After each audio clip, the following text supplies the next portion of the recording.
Los psiquiatras afirman que han realizado un progreso enorme en el campo de la salud mental a lo largo del último siglo y medio. Para demostrarlo, hablan de una historia de grandes avances en el área de los fármacos psicotrópicos. Pero este desfile de elementos químicos para el cerebro son los increíbles descubrimientos científicos que quieren que creamos.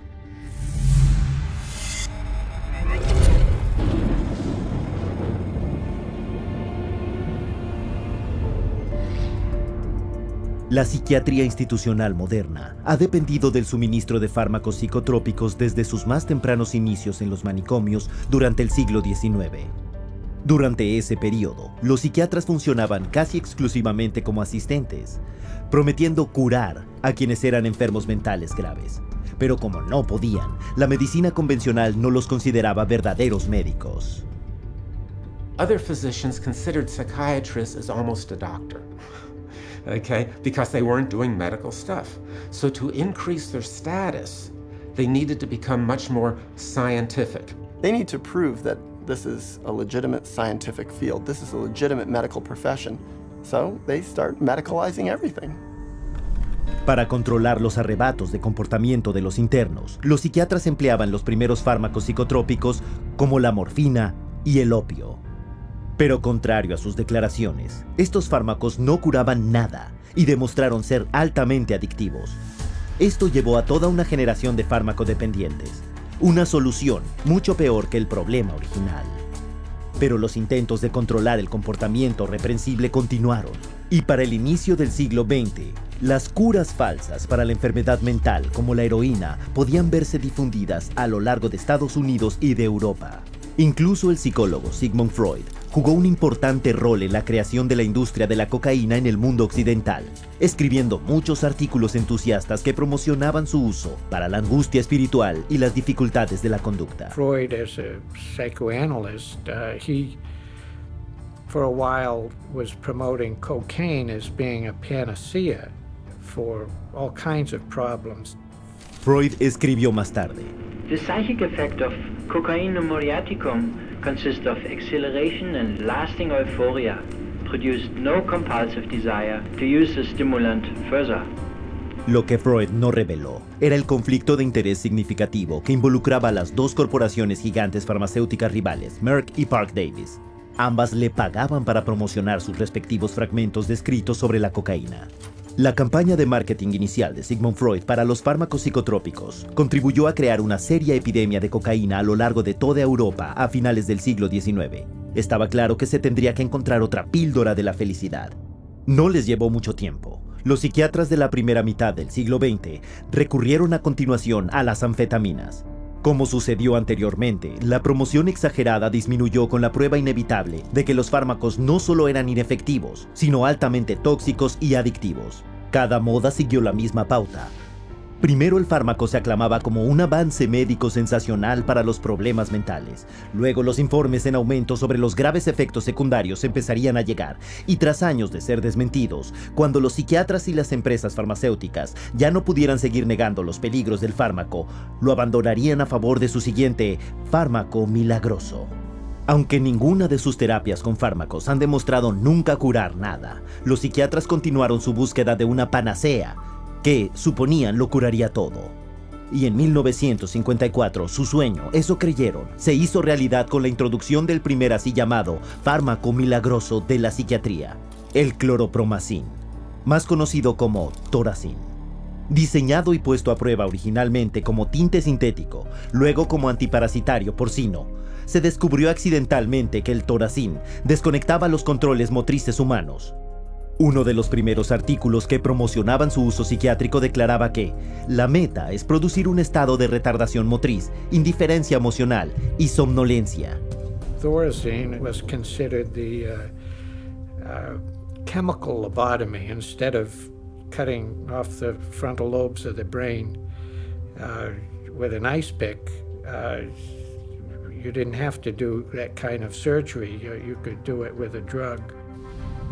El Thorazine demostró ser tan lucrativo inmovilizando pacientes con comportamiento indeseado que su fabricante SmithKline & French organizó una campaña promocional en torno al fármaco que incluía pagarle a psiquiatras influyentes como oradores, la organización de campañas en los medios de comunicación y hasta programas de televisión. Un preludio al marketing de fármacos masivos que vemos hoy en día. Thorazine at that time was thought of as a miracle because it was able to reduce the symptoms of psychosis and schizophrenia at that time that they knew about it. It emptied all of the psychiatric housing units.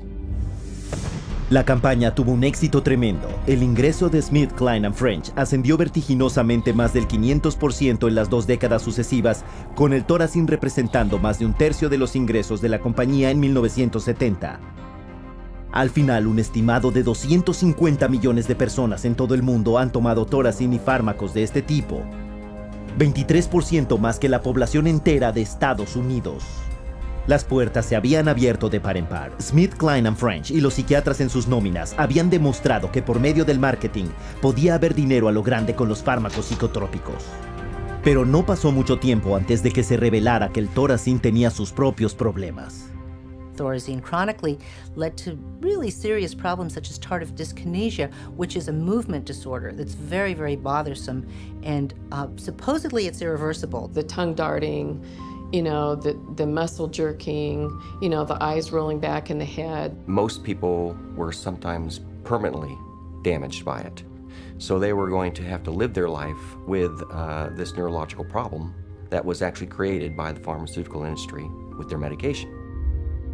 Como el Thorazine entorpecía de esa forma el funcionamiento mental, su uso tuvo que limitarse a las instituciones. Pero habiendo grandes sumas de dinero de por medio, la carrera consistía en descubrir un fármaco psicotrópico que pudiera sacarse de las instituciones y llevarse a manos de un mercado mucho más amplio, más extenso y más lucrativo, el público en general. Since they were emptying the institutions of all these psychotic patients with the advent of Thorazine, now they had to find different ways to treat people. So what better way than to go into the community and have an office and bring in your everyday person or your executive under high stress or mama who's taking care of all the kids, and they needed some way to create a therapy for them. En 1955 ese fármaco fue aprobado. Se llamaba Miltown. El primero de los así llamados tranquilizantes con efectos mínimos. Pero para vender su nueva clase de fármacos psicotrópicos al público, los psiquiatras y las compañías farmacéuticas primero tuvieron que volverlos a posicionar como trabajan en los procesos de la enfermedad, más que solo agentes sedativos o de refrenamiento de comportamientos humanos indeseables, como había sido el Thorazine. Para hacer esto, iniciaron un bombardeo de marketing sobre sus colegas, poniendo anuncios en publicaciones profesionales como el Diario Americano de Psiquiatría. Entonces se contrató a prominentes psiquiatras para que difundieran las noticias al resto del campo médico.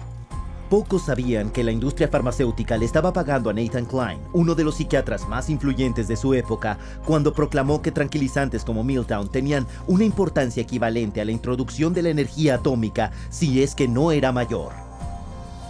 Se enviaron muestras gratuitas a los psiquiatras y médicos para hacer que los pacientes empezaran a usar el fármaco. Un año después, la presentación del marketing llegó al público. Y Miltown pronto se convirtió en el primer fármaco de superventa no solo para los encarcelados en un manicomio, sino para el público en general. Se comercializó Miltown a las mujeres embarazadas, las amas de casa y los oficinistas que lo llamaban Excedrin para ejecutivos. So it opened up a door for community-based mental health, whereby the psychiatrist could then have a role. So they became very closely associated with the pharmaceutical industry, and they were demanding as well to come up with better things for mom and pop and the executive and the superstar Hollywood actress or actor, and soon, it became a fashion to take some of these medications. Para los años 60, se habían distribuido 36 millones de recetas de Miltown únicamente en Estados Unidos, lo que representó $200 millones en ventas, una cifra sin precedentes en aquella época para cualquier fármaco psicotrópico. El éxito de Milltown condujo a la introducción de muchos más fármacos psicotrópicos para el público en general a lo largo de las décadas de 1950 y 1960. Uno de esos fármacos era el Valium. Lanzado con la delirante aclamación de los psiquiatras y la prensa, Valium se recetó de forma tan amplia a las amas de casa con estrés que incluso adquirió un sobrenombre, un pequeño ayudante para las madres. En medio de todo este alboroto había fuertes pruebas iniciales y bien documentadas de que con los tranquilizantes también venían efectos secundarios graves que alteraban la vida. A Milltown, por ejemplo, pronto el asesor del presidente de la Comisión sobre Abuso de Narcóticos y Fármacos de 1962 lo etiquetó como aún más peligroso y adictivo que la cocaína o la metanfetamina, y pronto cayó en desuso. Pero la comunidad psiquiátrica ignoró esos avisos. Se había abierto la caja de Pandora, y con sus nuevas píldoras, ellos ya no eran los que cuidaban al demente. Eran médicos reales, administrando fármacos a los pacientes, y su lógica retrasada era, si los fármacos de hecho paralizaban los síntomas mentales, ¿no estaban por tanto abordando alguna enfermedad física en el cerebro? En cuestión de años, este razonamiento le permitió a la psiquiatría experimentar un cambio profundo. Los psiquiatras ya no eran cuidadores, eran médicos. Las quejas mentales ya no eran psicológicas, eran los síntomas de una enfermedad. Y para tratarlas, los psiquiatras escribían recetas. It's all about money. The use of writing prescriptions and having an income from people coming in and getting their prescriptions and this, that, and the other is what revived the psychiatric community. It was the thing that put them back where they were earning money again. El negocio estaba yendo tan bien que un grupo de prominentes psiquiatras se reunió en Puerto Rico en 1967 para planificar la expansión del uso de los fármacos psicotrópicos para el año 2000. De acuerdo al psiquiatra que lo organizó, Dr. Wayne O. Evans, psychomedication is now an accepted way of life, and the search for the just right pill has become the goal for many people. Para principios de la década de 1980, el Valium se había convertido en el fármaco más ampliamente recetado en el mundo occidental.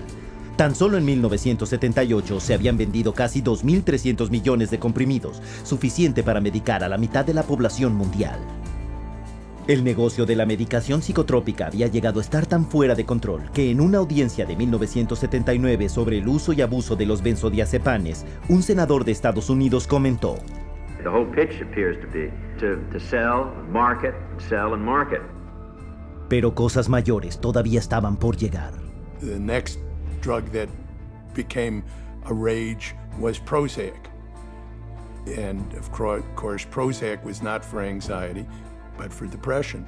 And all of a sudden, the diagnosis of depression starts multiplying. The number of people who are diagnosed as being depressed starts multiplying substantially.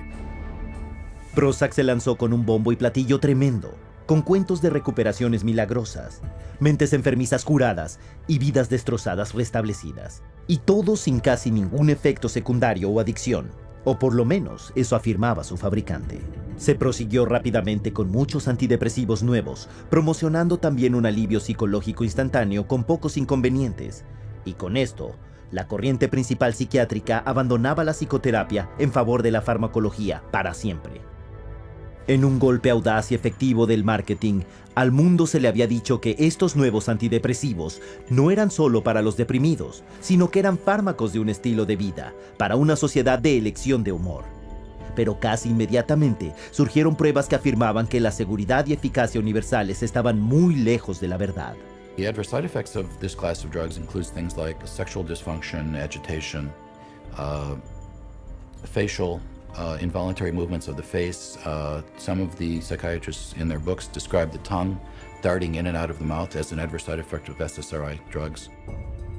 En el transcurso de 10 años, detalles pasmosos de los efectos secundarios como violencia y suicidio ya no podían seguirse ignorando, con un estimado de 3.900.000 casos de efectos adversos únicamente con el Prozac.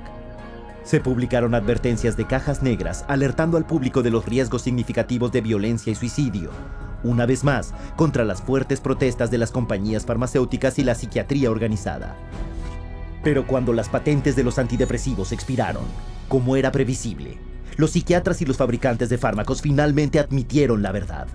Pero ahora afirmaban, aquí había un nuevo descubrimiento científico sensacional que lo cambiaría todo, un nuevo tipo de fármacos llamados antipsicóticos atípicos, recién aprobados para tratar tanto la esquizofrenia como un trastorno mental llamado trastorno bipolar, poco conocido en aquel entonces. De repente, la diagnosis del trastorno bipolar hizo furor, con los porcentajes de diagnosis ascendiendo a millares de puntos de porcentaje en cuestión de años. What is clear is that the patents run out, and the drug companies are always looking to maximize their profits, so they research new drugs, and they can keep them patented for about 17 years and charge monopoly prices, and then when the patent wears off, often the next one comes along. Pronto, sin embargo, como sus predecesores, se demostró que los antipsicóticos atípicos tenían efectos secundarios paralizantes y hasta mortales, como obesidad, diabetes y problemas coronarios, junto con una eficacia cuestionable y una dependencia prácticamente segura. Pharmaceutical companies are trying to get away from the old style Thorazines and into the new antipsychotics, and we know that they're no better. So today's new and improved antipsychotic is no better than the old Thorazine, which was the miracle drug for psychiatry. Hoy el mismo ciclo continúa, con una emocionante cobertura de los medios sobre los nuevos tratamientos químicos promocionados como avances sensacionales. Los alucinógenos como el LSD y el éxtasis están a prueba ahora para su uso como prescripción psiquiátrica en el futuro. Psychiatry has a wonderful history of coming up with one label after another, all to cover up their own inadequacies and their own inability to get a product, which means to cure somebody or to truly honestly help somebody. So their solution is always, let's come up with another syndrome that person has. It's one alphabet soup label after another. And just when the public starts catching on to that the experts may be telling us a story, we move on to the next realm of drugs. Psychiatry has become basically pharmaceutical management in America. That's what psychiatrists do. If you went to a surgeon, you would expect to get cut. If you go to a psychiatrist, you expect to get medicated. That's what psychiatrists do. Un siglo y medio más tarde, quedan dos preguntas en pie. ¿Dónde está la ciencia que sustenta a la psiquiatría? ¿Y cuánto más tiempo va a continuar el público creyéndose sus falsas esperanzas, bombo publicitario y mentiras descaradas?